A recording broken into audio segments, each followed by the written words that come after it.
আমার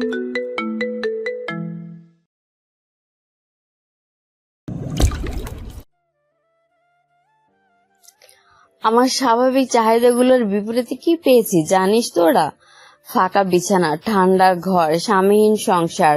দিনের পর দিন আমি নিজেকে মানিয়ে নিয়েছি। উনি খুবই ব্যস্ত মানুষ, কত দিক তাকে সামলাতে হয়। তিনি সব দিক সামলেছেন ঠিকই, শুধু নিজের সংসারটাই অবহেলায় পড়েছিল। ভূতের মতন বসবাস ছিল আমার।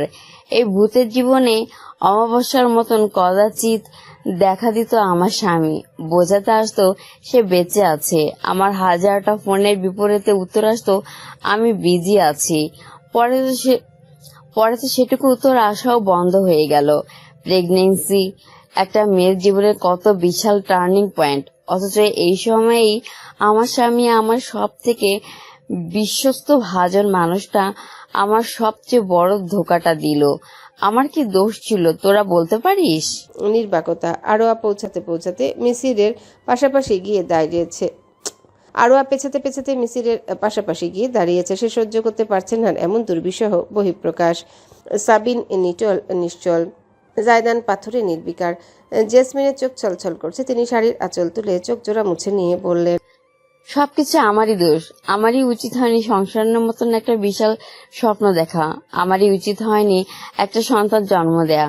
যেসব ব্যাপার উচিত হয়নি তাই শুধরে নিচ্ছি আমি। পুনরায় কর্কশ হয়ে উঠল জেসমিনের গলা। তীব্র দৃষ্টিতে তাকালেন তিনি বড় সন্তানের দিকে। ভয়ানক ক্রোধিত কণ্ঠে ঘোষণা করলেন, সমাজের বিষ তোর মতন ছেলেরাই, বুঝেছিস জায়দান আরেফিন, যারা বইয়ের কান পড়ায় নিজের শেকড় উপড়ে ফেলতে দ্বিধা করে না। কে বাবা কে মা, দরকার আছে তখন। জন্মের ঋণ শোধ করার মুরদ না থাকলে হবে কি? তাদের থাকে দেমাগ, উচ্চাকাঙ্ক্ষা আর ভবিষ্যতের চিন্তা। নিজের বইয়ের সংসার গড়তে তারা জন্মদাতার সংসার ভাঙতে পারে। মেরুদণ্ডহীন আমার বাড়িতে আমি বেঁচে থাকাকালীন এসব সহ্য করা হবে না। তাই আজ তোকে আমি পরিষ্কারভাবে জানিয়ে দিচ্ছি, আরফিন বাড়ির বড় বউ হবে, কেবল এবং একমাত্র আরোয়া এহসান। এটা আমার হুকুম, আর আমার হুকুমের অমান্যতা হলে আরফিন বাড়ির ইতিহাস থেকে তোর নাম ও নিশান মুছে যাবে। কেউ কোনোদিন জানবেও না আমার একটা নয় দুটো ছেলে ছিল। তোমার দুজন ছেলে ছিল কবে আম্মু? কণ্ঠসত্রী এতটা ম্রিয়মান শোনালো যে বাকিদের বুঝতে খানিক বেগ পেতে হলো। সুদীর্ঘ অবয়বে শির দ্বারা টান টান করে দাঁড়িয়ে থাকলেও জায়দানকে দেখাচ্ছে জীবনযুদ্ধে পরাজিত এক সৈনিকের মতন। আস্তে করে মাথা ঘুরিয়ে সে নিজের মায়ের দিকে তাকালো। মন্থর এক প্রাণহীন কণ্ঠে শুধালো, তুমি নিশ্চিত তোমার সন্তান একজন নয়? মাম্মি। একটা ডাক চিরে ফেললো চারিপাশ। আবেগে মোড়া দৃশ্যপটে হঠাৎ করে আগমন ঘটল দুই উদ্ভ্রান্ত সত্তার। হালকা চাপানো দরজা দিয়ে ছুটে ভেতরে প্রবেশ করলো আয়দান। তার অনুসরণে হনহনি করে রীতিমতো তেড়ে আসা জাফর। কিছুক্ষণ আগেই মিসিরের কাছ থেকে জায়দানের কাছে আসার খবর পেয়েছেন তিনি। পিতৃহৃদয়ের বুঝতে কিছুই বাকি থাকেনি। প্রথমবারের মতো নিজের কোম্পানির কাজ উপেক্ষা করে ছুটে এসেছেন তিনি যত দ্রুত সম্ভব।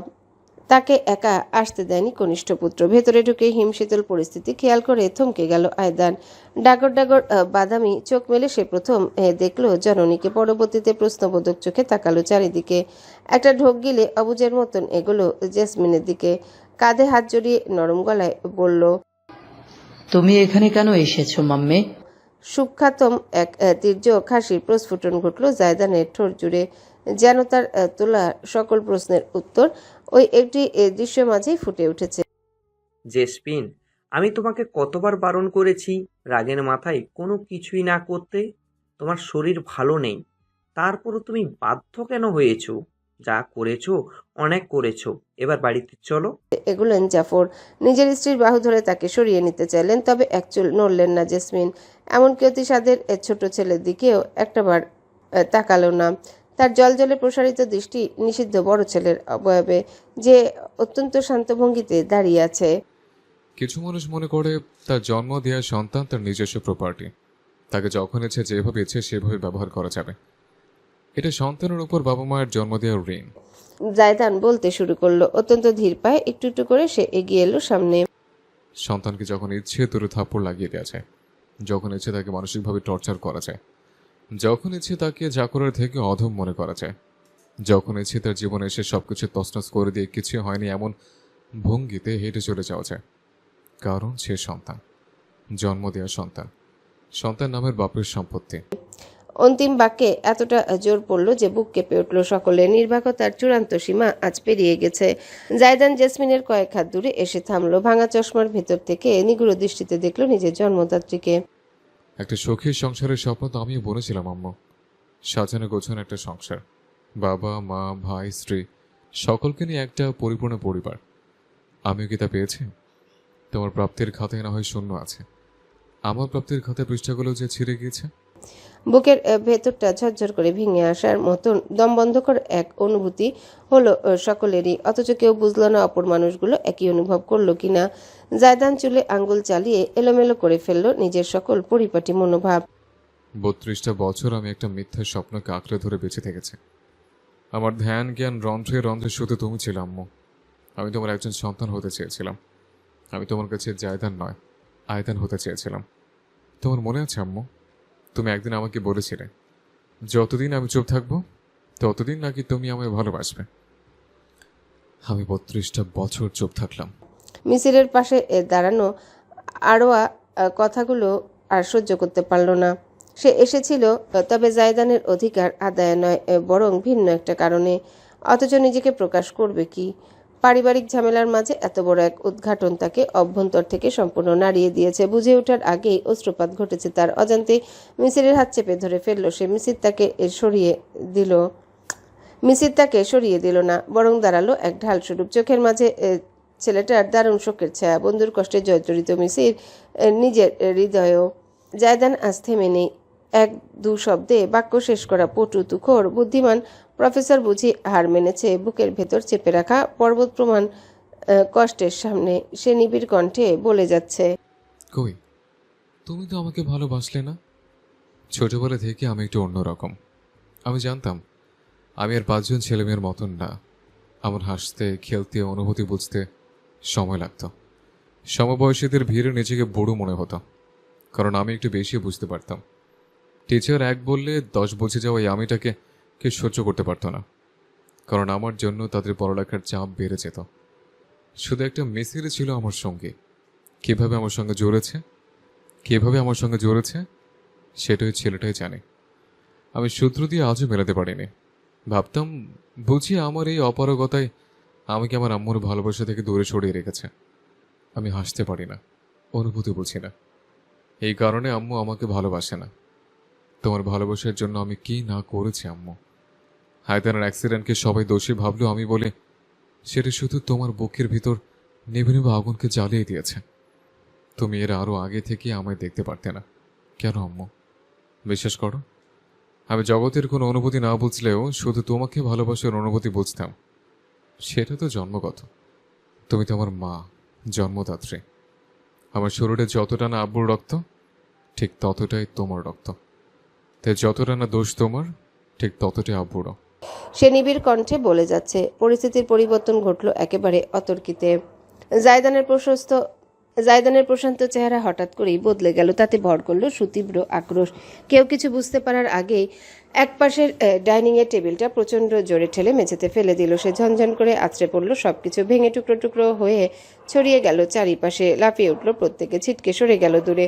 ভাঙচুরের ধ্বংসযজ্ঞের আওয়াজকেও ছাপিয়ে গেল জায়দানের হিংস্র পশুর ন্যায় তোলা গর্জন। দোষ হলে জাফর আরিফিনের মতন লম্পট পুরুষগুলোর, যারা নারীদের লোভে একটা গোটা সুখের সংসারকে ভেঙে খান খান করে দিতে চিন্তা করে না, যাদের জন্য গোটা পুরুষ জাতির লজ্জায় স্ত্রী জাতির সামনে মাথা তুলে থাকতে পারে না, যাদের পাপের শাস্তি ভোগ করতে হয় তার সন্তানদের। পুরুষের অহংকার, পুরুষের মনের পর্দা, পুরুষের গৌরব তাদের চাহিদার সামনে ভুলণ্ঠিত হয়। কে দিয়েছে অধিকার জাফরদের? তারা নিজেরা কেন মরে না? তিল তিল করে মারে তার আশেপাশে মানুষদের। ঝট করে ঘুরল জায়দান। তার মুখটা হয়ে উঠেছে টকটকে লাল। একপাশের গালে দগদগে ঘা হয়ে জ্বলছে জেসমিনের দেয়ার চরের চিহ্ন। সরাসরি জাফরের দিকে তাকালো পৈশাচিক হয়ে ওঠা বাদামি চোখ জোড়া। কেঁপে উঠলেন জাফর। মনে হলো বড় সন্তান নয়, সামনে দণ্ডায়মান কোনো রক্তখেকো দানব। চিৎকার করে উঠল জায়দান। হাতের আশেপাশে যা কিছু পেল তার সবগুলো আছাড় দিতে দিতে বলল, কেন আব্বু? কেন করলে তুমি এমন?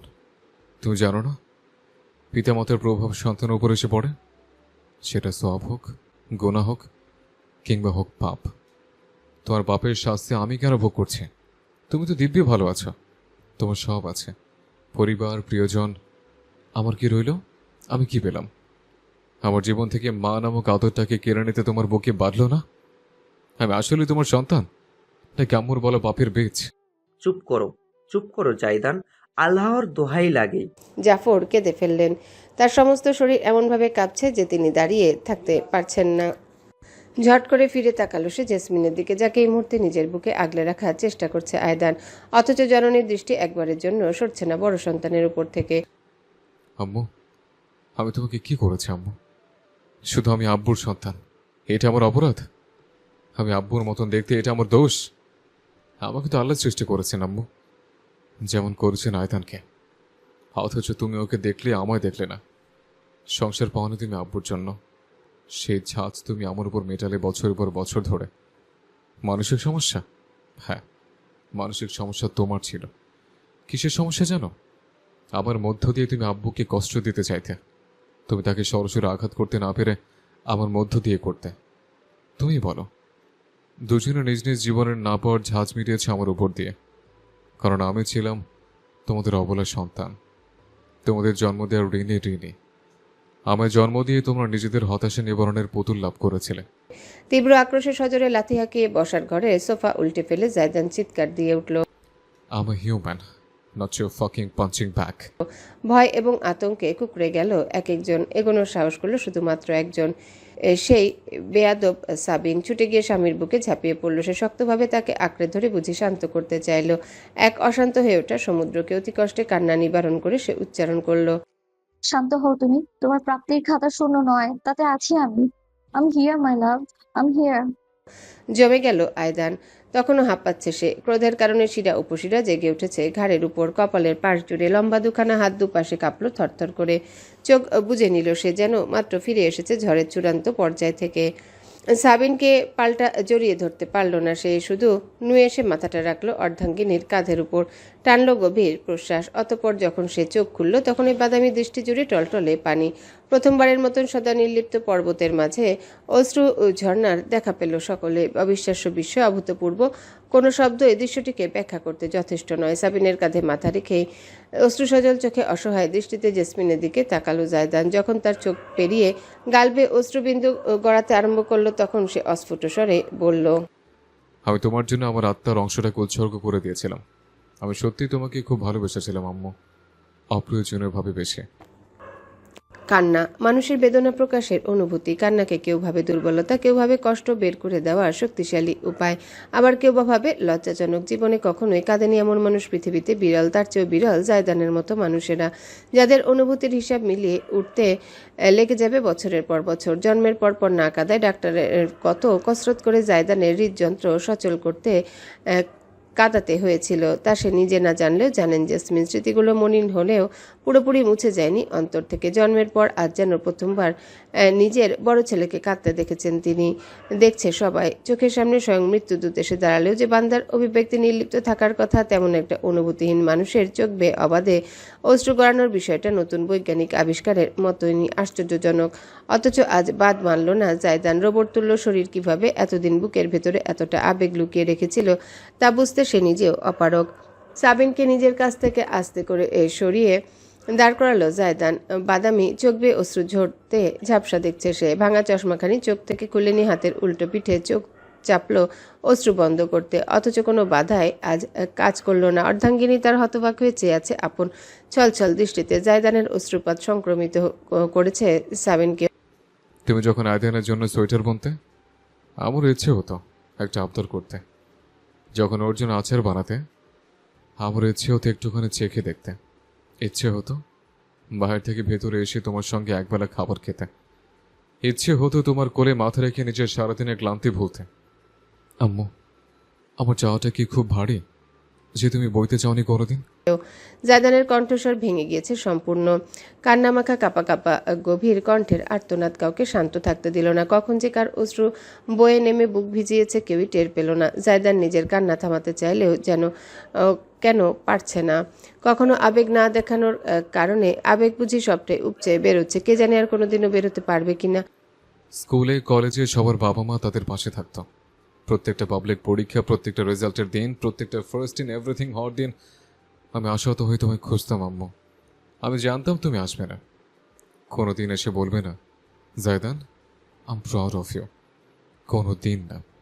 তবু কেন খুঁজতাম? আব্বুকে কোনো দিন খুঁজেনি, অথচ তাকে জোর দিয়ে বলল সে আসতো। অথচ আমি তোমায় খুঁজলাম, পাবো না জেনে খুঁজলাম দিনের পর দিন। প্রত্যেকটা অ্যাচিভমেন্ট, প্রত্যেকটা প্রাইজ গিভিং সেরেমনি, প্রত্যেকটা অ্যাওয়ার্ড রিসিভিংয়ে আমার অভিভাবকের সিটটা ফাঁকাই পড়ে রইল। আমার আম্মু ছোটের সন্তুষ্ট হাসিটুকু অবধি কোনোদিন দেখতে পেলাম না। সমস্ত ঘর ভরে উঠেছে জায়দানের ফোপানোর আওয়াজে। অশ্রু গড়িয়ে তার গলা থেকে বুক অবধি ভিজিয়ে ফেলেছে। অশ্রুসিক্ত হয়ে টি শার্ট লেপটে গিয়েছে বুকে। দিনের পর দিন আমি মিথ্যা আশা নিয়ে বেঁচেছি। ভালো পড়ালেখা করলে আম্মু আমায় ভালোবাসবে, সব কিছুতে ফার্স্ট হলে আম্মু আমায় ভালোবাসবে, ভদ্র থাকলে আম্মু আমায় ভালোবাসবে, নিজেকে সর্বোচ্চ উচ্চতা নিয়ে পৌঁছাতে পারলে আম্মু আমায় ভালোবাসবে। একদিন একদিন না একদিন আম্মু আমাকে ভালোবাসবে।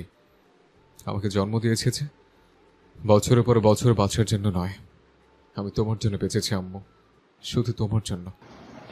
ভাইয়া চুপ করো প্লিজ। মৃদু গলায় আকুল আর্জি জানালো আয়দান। ভাইয়ের এমন ভগ্ন রূপ সে সইতে পারছে না। অথচ তাকে বিন্দুমাত্র পরোয়া না করে জায়দান কান্না জড়িত ভারী কণ্ঠে বলতে লাগলো, আমার কি কষ্ট হয় না আম্মু? তুমি আমাকে দূরে ঠেলে আয়দানকে ভালোবাসলে, আমার কষ্ট হয় আম্মু। এই যে তুমি এখন ওর বুকে হেলান দিয়ে দাঁড়িয়ে আমার থেকে শীতল দৃষ্টিতে চেয়ে আছো, আমার বুকটা ফেটে যাচ্ছে আম্মু। মিসির দুহাতে নিজের চোখ চেপে ধরল। তার ইচ্ছে হচ্ছে কোনোভাবে নিজের কান দুটো বন্ধ করে নিতে। বন্ধুর এমন আকুতি সে সহ্য করতে পারছে না। মনে হচ্ছে বারংবার তার বুকটা ভেঙে খান খান করছে কেউ। তার নিজের মায়ের কথা মনে পড়ে যাচ্ছে। আজ সকালেও তিনি ফোন করে বলেছিলেন মিসির যেন এই সপ্তাহে অবশ্যই তার সাথে গিয়ে দেখা করে। তার বাবা মা দুজন ঢাকার বাইরে থাকেন, বিধায় সপ্তাহে 2 সপ্তাহে মিসির যায়। কখনো কাজের বাহানায় তাও হয় না। অথচ এই মহিলার কি টান, মাতৃত্বের টান, কাছে না থেকেও ছেলের প্রতি নারীর টান। অথচ জায়দান নিজের বাড়িতেই। ভাবতেই চোখ ঠিকরে অশ্রু উপচে পড়ল মিসিরের। আমি সত্যি তোমার একটুখানি ভালোবাসা চেয়েছিলাম আম্মু। আমি তোমার আদরের কাঙাল। এক বিন্দু আবেগ হলেও আমার চলতো। ক্ষুধার্ত নেড়ে কুকুর যেমন খাবারের পেছন পেছন ঘোরে, তেমনি আমি তোমার স্নেহের পেছন ঘুরেছি আম্মু। এত লোভ ছিল আমার তোমাকে পাওয়ার চেয়ে আমি নিজের স্ত্রীর প্রতি পাষাণ হতে দ্বিতীয়বার চিন্তা করিনি। আমি দিনের পর দিন সাবিনের প্রতি তোমার সকল অন্যায় অত্যাচার দেখে চুপ থেকেছি। আমার বুক ফাটতো তবু মুখ ফুটতো না। কেন জানো আম্মু? আমি ভয় পেতাম, তোমাকে পাওয়ার আগে হারিয়ে ফেলার ভয়। আমি একজন ভালো ছেলে হওয়ার লোভে একজন ভালো স্বামী হতে পারিনি। জায়দানের শরীর কাঁপতে শুরু করেছে, কান্নার দমকে দমকে। অথচ সে থামতে পারছে না। আজ চাইছে কিন্তু সম্ভব হচ্ছে না। টি শার্টের নিচের অংশ তুলে সে চোখ মুছল। পুনরায় অশ্রু এসে ভরে গেল। আমার আম্মু আমাকে সইতে পারতো না। আমার আব্বু থেকেও নেই, অথরা ছায়া। আমার ভাই আমায় ঘৃণা করতাম, মনস্টার ভাবতাম। আর আমার বউ আমাকে অন্যের সাথে তুলনা করত। তার মতে আমি তার যোগ্য ছিলাম না। সে নিজের চাচাতো ভাইয়ের মতন ছেলে জীবনে চাইত। আমার মতো নিরামিষ মানুষটা তার জীবন এতটাই তছনছ করে রেখেছিল যে সম্পর্ক শেষ করতে উঠে পড়ে লেগেছিল সে। আমার চারপাশের প্রত্যেকটা মানুষ সুখী ছিল, ছিলাম না শুধু আমি। তাদের স্বপ্ন জীবনে ছিল অন্য সবাই, জায়গা ছিল না শুধুই আমিটার। যেন তাদের পায়ের ছিঁড়ে যাওয়া জুতা আমি, যার কাজ ঘরের কোনো অবহেলায় পড়ে থাকা। Zaidan, I am so sorry my love. আমি বুঝতে পারিনি, কোনোদিনও বুঝতে পারিনি আমি। হাহাকার করে উঠল সাবিন। তার খুব ইচ্ছে করছে এই মুহূর্তে আরও একবার শক্তভাবে তার প্রিয়তমকে জড়িয়ে ধরে ভুলিয়ে দেয় তার সকল যাতনা। অথচ আজ সে বুঝতে অক্ষম অতীত সে নিজেও কিভাবে এই মানুষটার যন্ত্রণায় ভূমিকা রেখেছে। আজ 3টি মানুষ ভীষণ অপরাধী ভঙ্গিতে জায়দানের সামনে চোখের পানি ফেলছে নীরবে। তার স্ত্রী সাবিন, ভাই আয়দান এবং পিতা জাফর জায়দানের সঙ্গে পাল্লা দিয়ে যেন ক্রন্দনে মেতেছে তারাও। একমাত্র পাথরের ন্যায় স্থির, বরফের ন্যায় শীতল দণ্ডায়মান জেসমিন, খটখটে শুকনো চোখ, তীক্ষ্ণ চাহনি, আবদ্ধ নজর তার বড় সন্তানের উপর, যে আজ ভাঙাচোরা এক আয়না। জীবনে কত বড় মহাপাপ করলে এমন ভয়ানক অভিশাপ গায়ে লাগে আমার জানা নেই, কিন্তু আমি এটুকু জানি আম্মু, এটুকু আমি নিশ্চিত, তুমি আমায় কখনোই ভালোবাসবে না, কখনো না। ফোপানি বন্ধ হয়েছে জায়দানের চোখ থেকে, মুছেনি অশ্রু। যেমনটা দূর হয়নি নিদারুণ কষ্টের ছাপ। নিষ্পলক চেয়ে আছে সে জেসমিনের দিকে। সম্পূর্ণ ভেঙে যাওয়া গলায় সে অবুঝ হয়ে প্রশ্ন করল, আমাকে একটুখানি আদর করবে আম্মু? শুধু একটুখানি, এক চুল পরিমাণ। আকুল আরজি, হৃদয়কে ছিন্ন বিচ্ছিন্ন করে দেওয়ার মতন বেদনা। জেসমিন পলক ফেললেন না, নড়লেন না। জায়দান পায়ে পায়ে তার মুখোমুখি গিয়ে দাঁড়ালো একেবারে কাছে।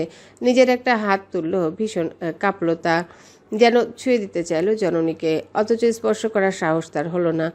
হাত সরিয়ে নিল সে, শক্ত একটা ঢোক গিলে কান্না টেনে শিশুর মতন শুধালো। আমি কি খুব খারাপ আম্মু? জেসমিনের তরফ থেকে কোনো জবাব এলো না। তিনি আজ বাকরুদ্ধ। জীবনের সমাপ্তিতে এসে তিনি প্রথমবারের মতন বড় সন্তানের চোখে অশ্রুসজল দেখলেন। এর চাইতে বড় পাওনা কি বা অভিশাপ এক মায়ের জীবনের কি হতে পারে? জায়দান হাঁটু ভেঙে উবু হয়ে বসল, মাথাটা ঝুঁকিয়ে আলতো করে জেসমিনের এক পাশে ঝুলতে থাকা হাত ছোঁয়ালো আলতো করে। জেসমিন সামান্য কেঁপে উঠলেন, বুঝি তার তন্দ্রা ভাঙল, নড়ে চড়ে উঠল হাতের আঙ্গুল। জায়দান রীতিমতো ফিসফিস করে বলল, পরে পরে দেখা হলে আমাকে একটাবার জড়িয়ে ধরো আম্মু। আমি অনন্তকাল সে এক আলিঙ্গনের মায়ে কাটিয়ে দেবো না হয়। জেসমিন বুঝি বিদ্যুৎ ঝটকা খেলেন, নিজের হাত সরিয়ে নিয়ে তৎক্ষণাৎ দূরে সরে দাঁড়ালেন। প্রসারিত নয়ন জুড়ে তার অব্যক্ত প্রকাশ। জায়দান নীরবে বেশ খানিকক্ষণ বসে রইল, অতঃপর উঠে আবেগটুকু তার চোখে টলটলে অনুভব থাকলেও অশ্রু শুকিয়ে দাগ হয়ে এসেছে। আগের মতন বাঁধভাঙা আবেগটুকু আর প্রকাশ পেল না তার কণ্ঠে। চারিপাশে চেয়ে সে প্রত্যেককে একবার একবার করে দেখছে। জাফর উল্টো ঘুরে দাঁড়িয়ে আছেন, তার চেহারা দেখা যাচ্ছে না। আয়দান মুখ ঢেকে রেখেছে, একপাশে মিসির টলটল চোখে চেয়ে আছে, তার পাশে আরোয়া নিজের ওড়না চেপে অতি আপ্লুত মুখে দেখছে সবকিছু। সাবিনা মেজের দিকে তাকিয়ে রয়েছে, তার দুই গাল বেয়ে নীরবে অশ্রু গড়াচ্ছে। অবশেষে দৃষ্টি জেসমিনের উপর ফেরালো জায়দান, তার কণ্ঠে ধ্বনিত হলো, সাবিন হোসেন জায়দান আরিফিনের এক ও একমাত্র অর্ধাঙ্গিনী। এই সত্যটি মেনে নিতে যদি কারো কষ্ট হয়, সে নির্দ্বিধায় নিজের অবধ পুত্রকে ত্যায্য ঘোষণা করতে পারে। এই পুত্র মাম্মি ডেকে বাপের হোটেলে পা তুলে খাওয়া কোনো না পুরুষ নয় যে নিজেরও নিজের স্ত্রীর ভরণ পোষণ বইতে পারবে না। জায়দানের নামে সে আরিফিনের আশ্রয় না থাকতেই পারে, তবু সে ডক্টর জায়দান। পিনপত নীরবতা ভর করলো চারিপাশে, নির্বাক প্রতিক্রিয়া। জায়দান পিছিয়ে গেল ধীরে ধীরে। জেসমিনের মাঝে দৃষ্টি বজায় রাখলো সে। একটা টু শব্দ উচ্চারণ না করা জননীর দিকে চেয়ে সে প্রচণ্ড অসহায় বোধ করলো। তার ব্যথিত কণ্ঠস্বর যেন তীরের ফলার মতন বিঁধল উপস্থিত প্রত্যেকের হৃদয় জুড়ে। আমি জীবন নামক যুদ্ধক্ষেত্র লড়তে নেমে দেখলাম প্রতিপক্ষ আমার মা। এইটুকুই কি যেন হয়ে গেল জায়দানের। সে আর থাকতে পারল না কারোর সামনে। উল্টো ঘুরে হনহন করে এগুলো বাসার দরজার দিকে। ঠিক তখনই জাফরের ভাঙা কণ্ঠস্বর তাকে পেছন থেকে ডাকলো, জায়দান বাবা আমার, প্লিজ আমায়। Stop treating your kid like your punching bag. জায়দানের ভয়ানক হুঙ্কার কাঁপিয়ে দিল বুঝি গোটা ধরিত্রীকে। প্রতিধ্বনিত হলো তা দেয়ালে দেয়ালে অশনির সংকেতের মতন। জাফর সহ প্রত্যেকে জমে গেল, মাথা কাত করে চেয়ে জায়দান গর্জন তুলে বলল, আমরা রক্ত মাংসে গড়া জলের জ্যান্ত মানুষ, বাবা মায়ের স্ট্রেস রিলিভার মেশিন নয়। শুধুমাত্র তোমরা কষ্ট করে এসেছো বলে সন্তানদেরও কষ্ট সহ্য করতে হবে, এই বুলশিট ধারণা পরিবর্তন করো। Stop passing down your trauma. No kid asked for it. Fucking break the cycle. চৌকাঠের বাইরে পা রাখলো জায়দান। শেষ একটা বাক্যই উচ্চারণ করলো সে। আজ থেকে আমার সবচেয়ে বড় দুঃস্বপ্ন হলো একজন বাবা হওয়া। জায়দানের ভয়ানক হুঙ্কার কাঁপিয়ে দিল বুঝি গোটা ধরিত্রীকে। প্রতিধ্বনিত হলো তা দেয়ালে দেয়ালে অশনির সংকেতের মতন। জাফর সহ প্রত্যেকে জমে গেল, মাথা কাত করে চেয়ে জায়দান গর্জন তুলে বলল। চৌকাঠের বাইরে পা রাখলো জায়দান। শেষ একটা বাক্যই উচ্চারণ করলো সে। আর দেখা গেল না তাকে। অনুভূতিহীন মানুষটা কিছু সময়ের অতি আবেগে সকলকে ভাসিয়ে রেখে আড়াল হয়ে গেল দৃষ্টি সীমানার। মিলিয়ে গেল তার অস্তিত্ব। সকল যাতনাটুকু বুকের ভেতরে চেপে সে চলে যেতে ধপাস করে মেঝেতে বসে পড়ল এক রমণী। পরাজিত ভঙ্গিতে যেন মাটির সঙ্গে মিশে যেতে চাইল তার সমস্ত সত্তা। জায়দানের অর্ধাঙ্গিনী, তার ভালোবাসার সাবিন। সে স্বামীকে অনুসরণ করলো না, অথচ অনুভব করলো তার সকল অব্যক্ত অনুভূতিদের। তাতেই তার মনে হলো দম বন্ধ হয়ে মারা যাবে সে। জানি না এই মুহূর্তে ঠিক কেমন লাগছে আমার। পৃথিবীতে এমন কোনো ভাষা আবিষ্কার হয়নি যে ভাষার শব্দ দিয়ে আমি নিজের অনুভূতিকে জাহির করতে পারবো। অসীম শূন্যতা, সুবিশাল ফাঁপা জগৎ, কোথাও কোনো কুল নেই। যেন অনন্তকাল ধরে আমি এক অশেষ পথ চলছি। কতক্ষণ নির্বাকতায় বাকরুদ্ধ অবরুদ্ধ সময় কেটেছে আমার আমি জানি না। আমার চোখের সামনে সর্বপ্রথম এসে দাঁড়ালো একজোড়া মেয়েলি পা। উবু হয়ে সে বসতেই দেখতে পেলাম আরওয়া। আমার কাঁধে হাত রেখে সে সোজা হয়ে বসলো আমায়। চোখ মুখ মুছে নিলেও অশ্রুপাতের কারণে দরুন ফুলে উঠেছে মেয়েটা। কিছুই বোধ করলাম না আমি। আর মুখে কিছু না বলে নীরবে নিজের বাম হাত থেকে স্বর্ণের একটা আংটি খুলে নিল। আমার হাতের তালুতে সেটা চেপে রেখে বলল, আমি আজ এটা ফিরিয়ে দিতে এসেছিলাম। আমার গালে একটা হাত ছুঁয়ে সে ফিসফিস করে উচ্চারণ করলো, পারলে কোনোদিন আমাকে মাফ করে দেওয়ার চেষ্টা করবে। আর থাকলো না সে। জায়দানের পর দ্বিতীয়বার বাসা থেকে বেরিয়ে গেল আরওয়া। নিচের ঠায় দাঁড়িয়ে রইল, তাকে অনুসরণ করলো না। হাতের মাঝে সোনার আংটিটা মুষ্টি পাকিয়ে ধরে আহাম্মকের মতো বসে থাকলাম আমি। মাথাটা কাজ করছে না আমার। এতটা গভীর অনুভূতি শেষ করে আমায় ছুঁয়েছে, শেষ কবে আমায় ছুঁয়েছে কিংবা আদৌ ছুঁয়েছে কিনা অজানা আমার। সবেমাত্র নিজেকে একটুখানি সামলে উঠে দাঁড়িয়েছি কি দাঁড়াইনি, তখনই আমার সামনে এসে দাঁড়ালো আয়দান। ভোঁতা যাতনা আমায় দেখলো সে। অপ্রত্যাশিতভাবে মাথা সামান্য ঝুঁকিয়ে বিগড়ে যাওয়া ছেলেটা আমায় বলল, আমি তোর বন্ধু হতে চাই না, কিন্তু তোর ক্ষমা চাই। শত্রুকে ক্ষমা করিস, পারবি না? মস্তিষ্কে আমার কিছু বিশ্লেষণ করার আগে আমায় অবিশ্বাসের সমুদ্রে ভাসিয়ে দিতে এগিয়ে এলেন জাফর। ছেলের সুউচ্চ অবয়বের পাশে দাঁড়িয়ে প্রাণহীন অথচ সততাপূর্ণ গলায় তিনি বললেন, কারোর কাছেই ক্ষমা চাওয়ার মুখ আমি নিজেরই রাখিনি, তবুও লজ্জাহীন বেহা বলেই তোমার সামনে দাঁড়িয়ে বলছি, ক্ষমা করো। পিতা এবং সন্তানের নতমুখ এবং পরাজয় বরণ দেখে বুকের ভেতর কেমন যেন চিনচিনে ব্যথা হলো। কিসের ব্যথা আমি জানি না, জানতেও পারলাম না। নীরবতা ভেঙে অবশেষে ধ্বনিত হলো জেসমিনের যান্ত্রিক কণ্ঠস্বর, জাফর, আমাকে বাড়ি নিয়ে চলো। আবহাওয়াটা আজ কেমন যেন বিষণ্ণ। বসন্ত গ্রীষ্মের মেলবন্ধনের বেলায় আকাশ জুড়ে গুমট বেঁধেছে মেঘের দল। থেকে থেকে মৃদু গর্জন তুলেছে, ভেঙে পানি হয়ে ঝরে পড়বে যে কোনো সময়। ঝিরঝির ঠান্ডা বাতাস আগমনী ঝড়ের জানান দিচ্ছে বুঝি। পায়ে পায়ে এগিয়ে গেলাম আমি। অদূরে ছোট একটা লেক, তার ধার ঘেঁষে আম গাছ। থোকা থোকা মুকুল ধরতে শুরু করেছে সবে। তার তলায় কাঠের বেঞ্চ, সেখানে বসে আছে সুদীর্ঘ পুরুষটি। চশমাবিহীন বাদামি দৃষ্টি নিক্ষিপ্ত লেকের টলটলে পানির দিকে। আশেপাশে তেমন কোনো মানুষ নেই। শুক্রবারের এই প্রতিকূল আবহাওয়ায় সকলেই আপন নিরে ব্যস্ত, ভীষণ ব্যস্ত। আমি নিঃশব্দে আস্তে করে বেঞ্চের একপাশে বসে পড়লাম। ওপাশ থেকে কোনো প্রতিক্রিয়া হলো না, শুধুই নীরবতা। কতক্ষণ কাটলো হিসেব নেই। অবশেষে মোলায়েম কণ্ঠ ধ্বনিত হলো আমার। কতক্ষণ কাটলো হিসেব নেই। অবশেষে মোলায়েম কণ্ঠ ধ্বনিত হলো আমার, আমরা প্রত্যেকেই জীবনে এমন একটা পর্যায়ের মধ্যে দিয়ে যাই যখন মনে হয় এই দুনিয়ায় আমি ছাড়া আমার আর কেউ নেই। তোমার সঙ্গে ডিভোর্সের পর, নিজের আপন মানুষগুলোর কাছ থেকে ধোঁকা খাওয়ার পর আমারও না তেমনটাই মনে হতো জায়দান। এই জীবনে বেঁচে থাকাটা অনর্থক ছিল। নিজের জন্য বাঁচা নয়, বেঁচে থাকতে হয় বলেই বাঁচা হয়েছিল। দীর্ঘ পথ পাড়ি দিয়ে আমি একটা একটা করে আমার কাছের কিছু মানুষ খুঁজে পেয়েছিলাম। আম্মু, মীরা, তুমি। তোমাদের যে কারো জন্য আমি একটা জীবন হাসতে খেলে কাটিয়ে দিতে পারি।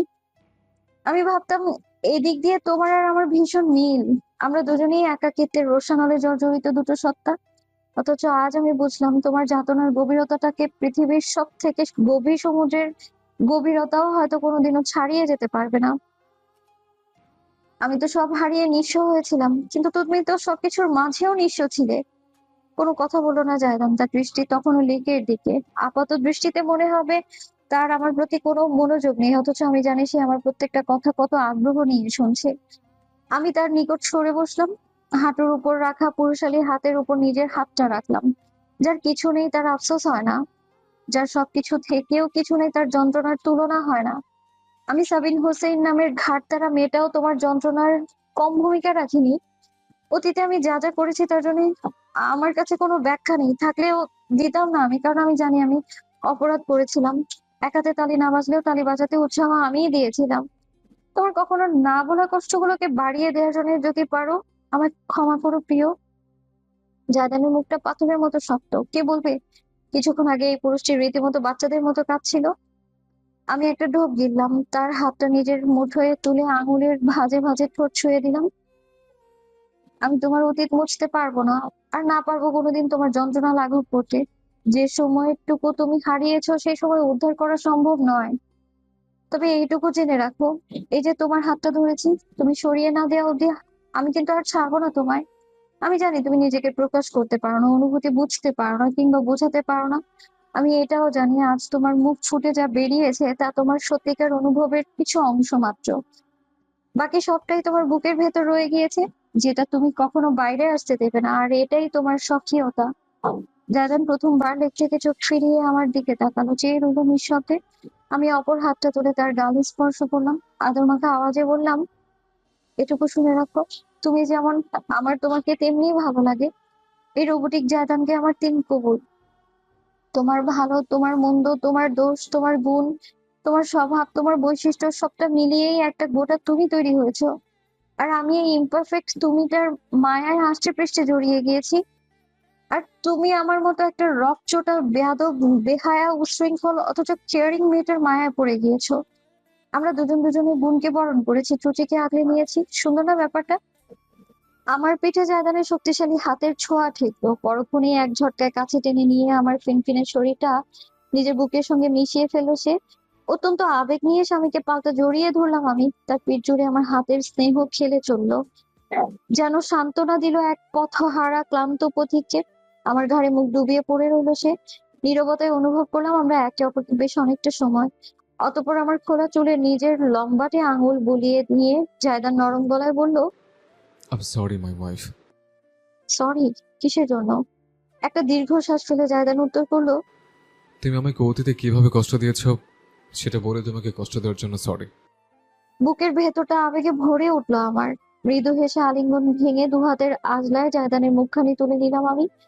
আমি কষ্ট পেয়েছি ঠিকই, কিন্তু তোমার কথা শুনে নয়, তোমার কষ্ট দেখে। আর কখনো হয়তো এমন হবে না। তবুও তোমায় আজ বলে রাখি, আমি কখনো এভাবে কাঁদবে না, কখনো না। তুমি জানো না তোমার চোখের অশ্রু আমার বুকে শিলা হয়ে ঝরে। কাঁদো তুমি, অথচ ক্ষত বিক্ষত হই আমি। আমাকে এমন করে আর ভুগিও না, কেমন? জায়দানের কপালে কপাল ঠেকিয়ে ফিসফিস করে বললাম, তোমার সবকিছু থেকেও কিছুই ছিল না। তুমি জেনে রাখো, এখন তোমার একটা সাবিন আছে। তোমার একাকিত্বে ভাগ বসাতে পৃথিবীতে আরো একটা মানুষ আছে। মনে রেখো প্লিজ, মনে রেখো মাই লাভ। চোখ বুজে আমায় অনুভব করলো জায়দান। পরক্ষণেই আমার কপালে নিজের ঠোঁট ছুঁয়ে অত্যন্ত যত্নে আমায় আগলে নিয়ে বলল, আমার তুমি, তোমার আমি, এই পৃথিবীর চেয়েও দামি। আমার আর পৃথিবী চাই না, আমার শুধু তোমাকে চাই মাই ওয়াইফ।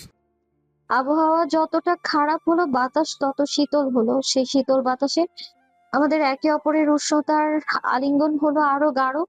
এই আলিঙ্গন শুধু কোনো আলিঙ্গন নয়, একে অপরের কাছে করা এক অমোঘ ওয়াদা। তাকদির হোসেন আজ নিজেকে নিয়ন্ত্রণ করতে পারছেন না। খোলা বেডরুম জুড়ে পায়চারি করে যাচ্ছেন। ইতিমধ্যে 3টা সিগারেট সমাপ্ত করলেও ভেতরের উত্তেজনা কিছুতেই কমছে না। পুরোদমে এসি চললেও ঘেমে যাচ্ছেন তিনি। এরই মধ্যে বার কয়েক থামলেন। দেয়ালের ফুল লেন্থ মিররের সামনে নিজের সিল্কের রূপ জড়ানো পেটানো শরীর দেখলেন বারংবার। সামান্য ভুঁড়ি বেরিয়ে গেলেও তা ঠিক খারাপ লাগছে না। আঙ্গুল চালিয়ে কলপ দিয়ে কালো করে রাখা চুল পরিপাটি থাকা সত্ত্বেও নতুন করে আঁচড়ালেন। বহুদিনের পালিত স্বপ্ন পূরণ হতে চলেছে তার আজ। অবশেষে অপেক্ষার অবসান ঘটল। ঘরের বাইরে থেকে ভেসে আসা মৃদু সুঘ্রাণটি তার ভেতরে সবকিছুই উলট পালট করে রেখে দিল। দরজাটা খোলায় নিজেকে যথাসম্ভব স্বাভাবিক রেখে তিনি বাইরে তাকালেন। দেখা মিলল কাঙ্ক্ষিত রমণীর। গাঢ় বেগুনি রঙের জর্জের শাড়ি পরনে ভেতরে প্রবেশ করলেন লাস্যময়ী সাবিনা। বয়স 50-এর কোঠায় হওয়া সত্ত্বেও তার রূপ লাবণ্যে কোনো খামতি নেই। উল্টো বয়সের সাথে সাথে বুঝি জেল্লা বৃদ্ধি পেয়েছে। সাবিনাকে দেখলে বরাবর ওয়াইন নামের এক পানীয়ের কথা মনে পড়ে যায় তাকবীরের। যতদিন যায় ওয়াইনের স্বাদ তত বাড়ে। একদৃষ্টে সাবিনাকে আপাদমস্তক পর্যবেক্ষণ করে গেলেন তিনি। বিন্দুমাত্র চক্ষু লজ্জা বাদেই। সাবিনা তির্যক হাসলেন। এগিয়ে এসে বেশ সহজাত ভঙ্গিতে রীতিমতো চোখ দিয়ে তাকে গিলে ফেলতে থাকা তাকবীরের বুকে হাতের আঙ্গুল ছুঁয়ে বললেন, খুব বেশি অপেক্ষা করালাম না তো? শুষ্ক হাসলেন তাকবীর। সাবিনার হাতটা বুক থেকে তুলে নিজের ঠোঁটে ছুঁয়ে জবাব দিলেন, এতগুলো বছর অপেক্ষা করেছি, এই কয়েকটা ঘন্টা তার সামনে নস্যি। ঝুঁকে এলেন সাবিনা। তার শরীর থেকে ভেসে আসা তীব্র বেলির ফুলের সুবাস তাকবীরকে মাতোয়ারা করে তুলল। কারো শরীরে ঘ্রাণ যে মাতাল হওয়া সম্ভব সেটাও সাবিনার সঙ্গে দেখা না হলে তিনি কোনোদিনও বুঝতেই পারতেন না। সাবিনা চতুর্দৃষ্টিতে এদিক সেদিক তাকালেন, জড়ানো গলায় বললেন, মাসুমা। তাকবীরের ঠোঁটে বিস্তৃত এক হাসি ফুটল। ভাগ্নির বিয়ে, লন্ডনে গিয়েছে। তাছাড়াও থাকলেও যে খুব ক্ষতি হতো তা কিন্তু নয়। তোমার কি মনে হয় আমি ওকে ভয় পাই? আমার সামনে ও তটস্থ থাকে, একেবারে বিড়াল ছানার মতো। সাবিনার মুখের দিকে দীর্ঘক্ষণ চেয়ে তাকবীর যুক্ত করলেন, আমার যা চাই তা আমি হাসিল করেই ছাড়ি। এই যেমন তোমাকেও করলাম, ছেলে ছোকরাদের মতন বলি মাই সুইট হার্ট। মুচকি হাসলেন সাবিনা। পরক্ষণে হেঁটে গিয়ে সামনের কফি টেবিলে রাখা বরফের বাকেট থেকে বিস্কিট বোতল তুলে 2টা গ্লাসে ঢেলে নিলেন। তাকবীর ধৈর্য ধরে দেখলেন। এর রমণীর প্রতিটা কার্যক্রম তার অন্তরে নাড়া দেয় বারবার। একটা গ্লাস তাকবীরের হাতে দিয়ে তাতে নিজের গ্লাস ছুঁয়ে সাবিনা বললেন, চিয়ার্স। জন, চেয়ার্স টু আসর সুইট হার্ট। গ্লাস ঠোঁটে ঠেকে ঢকঢক করে সম্পূর্ণটা গিলে ফেললেন তাকবীর। অতঃপর সেটি টেবিলে রেখে ঠোঁট মুছে নিলেন হাতের উল্টো পিঠে। আর সহ্য করতে পারলেন না, ভেতরের আগুন জ্বলে উঠে দাবানলের মতন। সাবিনা নিজের উইস্কি অর্ধেকও শেষ করতে পারলেন। এর আগে তাকবীর এগিয়ে এসে ধাক্কা দিয়ে তাকে বিছানায় ফেলে দিলেন। কাচের গ্লাস মেঝেতে পড়ে টুকরো টুকরো হয়ে ভেঙে গেল। পরোয়াই করলেন না তাকবীর। হামাগুড়ি দিয়ে উঠে এলেন সাবিনার উপর। এক হাতে টেনে শাড়ির আঁচল সরিয়ে ফেলে মুখ ডুবালেন ঘাড়ে। খিলখিল করে হেসে উঠে তার পিঠ খামচে ধরলেন সাবিনা। সবুর সিংহ, সবুর, সবুরে মেওয়া ফলে। নেওয়া আমি বহু খেয়েছি, এবার আমার শুধু তোমার মধু চাই Sabina, my sweet heart. Minute খানেকের মাথায় সাবিনার উন্মুক্ত কাঁধে ঠোঁট বোলাতে বোলাতে তাকবীরের শরীরটা ভারী হয়ে ঢলে পড়ল। অবশেষে বুকের ভিতর চেপে রাখা নিঃশ্বাসটা ফেলে অত্যন্ত ঘৃণায় শরীরটা ধাক্কা দিয়ে নিজের উপর থেকে সরিয়ে উঠে বসলেন সাবিনা। তাকবীরের চোখ জোড়া বন্ধ, গভীরতম ঘুমে আচ্ছন্ন সে। নাকের কাছে আঙ্গুল নিয়ে গালে থাপ্পড় দিয়ে নিশ্চিত হওয়ার পরপরই সাবিনা বিছানা ছেড়ে উঠে পড়লেন। রুমে ঢোকার সময় চোখ বুলিয়ে দেখে নিয়েছেন সব। একপাশে দেয়ালের সঙ্গে লাগোয়া ক্যাবিনেটের উপর ম্যাকবুক এবং 3টে স্মার্টফোন, সবকিছু ছড়িয়ে ছিটিয়ে আছে অগোছালোভাবে। সেদিকে এগিয়ে ম্যাকবুক ল্যাপটপটি খুললেন সাবিনা। নিজের শাড়ির কুচির ভেতরে কোমরের দিকে গোজা পুটলি থেকে পেনড্রাইভটা বের করে নিলেন। ছোট্ট ডিভাইসটা পোর্টালে ঢুকে ঘড়ির দিকে তাকালেন। 2 মিনিট অপেক্ষা করতে হবে। বুকের ভেতরে হাতুড়ি পেটাচ্ছে বুঝি কেউ তার। ঘেমে যাচ্ছেন। বারবার ফিরে ফিরে তন্দ্রাচ্ছন্ন তাকবীরকে দেখছেন তিনি। অবশেষে 2 মিনিট পূর্ণ হলো। নিজের ব্যাগ থেকে ফোন বের করে নির্দিষ্ট নাম্বারটাতে মেসেজ করলেন। পাইছো আব্বাজান? পারফেক্টলি ডান, গুড জব আম্মু। মৃদু হেসে ফোন রেখে পেনড্রাইভ খুলে নিলেন সাবিনা।